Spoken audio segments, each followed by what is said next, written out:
गुरुदेव ने सुकृति के विवाह की बात चलाई तो वृद्ध दंपति ने कहा, दुर्भाग्य से हमारे पास तो कोई पुत्र हुआ ही नहीं। सुकृति ने हमारे पुत्र की यानी सुकृति को हमने पुत्र की तरह पाला है और हम यह सोच सोच कर बेहाल हो रहे हैं कि सुकृति के जाने के बाद हमारा क्या होगा। यह घर तो शमशान की तरह भूतहा बन जाएगा। हमारा तो जीवन ही बर्बाद हो गया। मरने के बाद भी मुक्ति नहीं मिलेगी, क्योंकि बिना पुत्र के ना मुक्ति मिलती है और ना ही घर श्राद्ध आदि कार्य संपन्न हो पाते हैं। और ऐसा कहते कहते दोनों की आंखों में आंसू छलछला पड़े।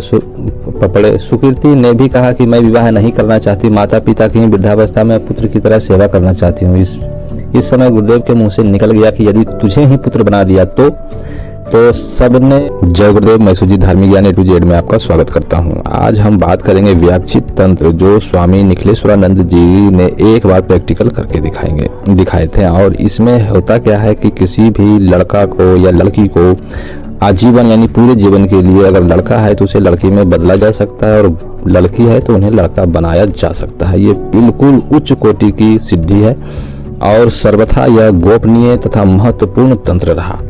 यह बात उन दिनों की है जब गुरुदेव मद्रास में थे और वहां उनके ही प्रमुख शिष्य पीयूष शर्मा रहते थे। जब ये रामेश्वरम से गुरुदेव के तिरुपति की ओर जा रहे थे तो उन्हें शर्मा जी की याद हो आई। उन्होंने एक शिष्य को पहले ही वहां भेज दिए थे, जिसके उन्होंने यानी उनको सूचना दी जा सके और शर्मा जी को यह ज्ञात हो गया कि 2-3 दिन में ही गुरुदेव उनके घर आने वाले हैं। उनके तो हर्ष का पारावार न रहा। उनकी आयु उस समय लगभग 65 वर्ष की थी और उनकी पत्नी 60 वर्ष की हो चुकी थी।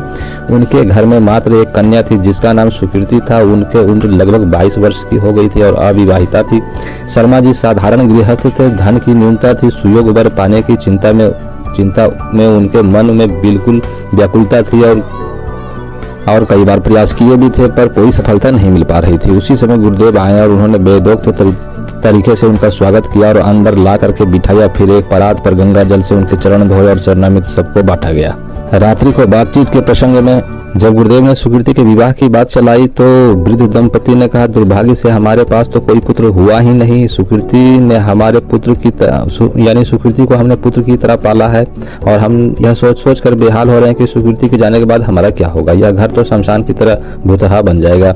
हमारा तो जीवन ही बर्बाद हो गया। मरने के बाद भी मुक्ति नहीं मिलेगी, क्योंकि बिना पुत्र के ना मुक्ति मिलती है और ना ही घर श्राद्ध आदि कार्य संपन्न हो पाते हैं। और ऐसा कहते कहते दोनों की आंखों में आंसू छलछला पड़े।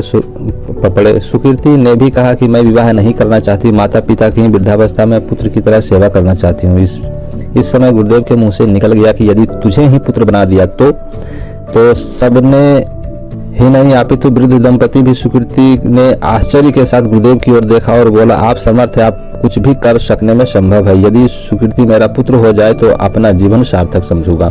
आगे शर्मा जी ने कहा कि मैंने कहीं पढ़ा था कि व्याक्षी तंत्र के माध्यम से कन्या को युवक बनाया जा सकता है और उसमें किसी भी प्रकार की कोई न्यूनता नहीं रहती। महर्षि च्यवन और सुधावा की पुत्री को पूर्ण रूप से युवक बनाया गया था, शास्त्रों में प्रमाणित है।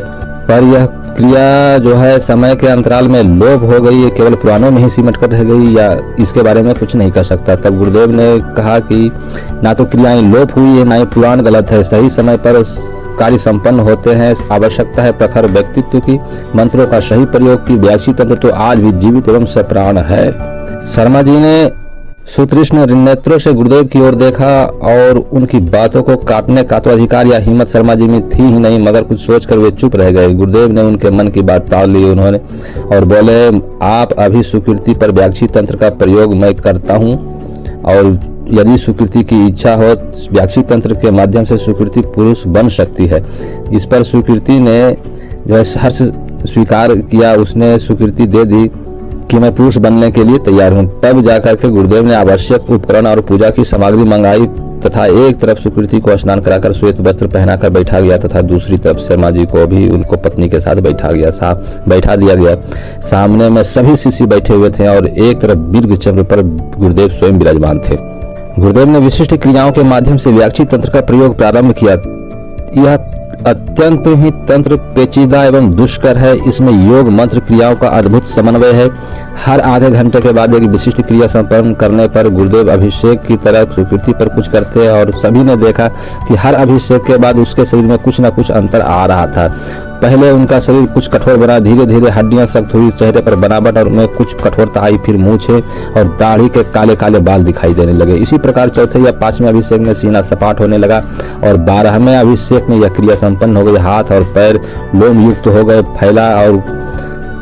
फैला हुआ कूल्हा सिमट कर समान हो गया और एक प्रकार से देखा जाए तो सुकृति के रूप में एक सुंदर युवक बैठा हुआ था। गुरुदेव ने सुकृति को स्नान करके आने को कहा। थोड़ी देर में सुकृति शर्म के भार से दबी हुई आसन पर बैठ गई।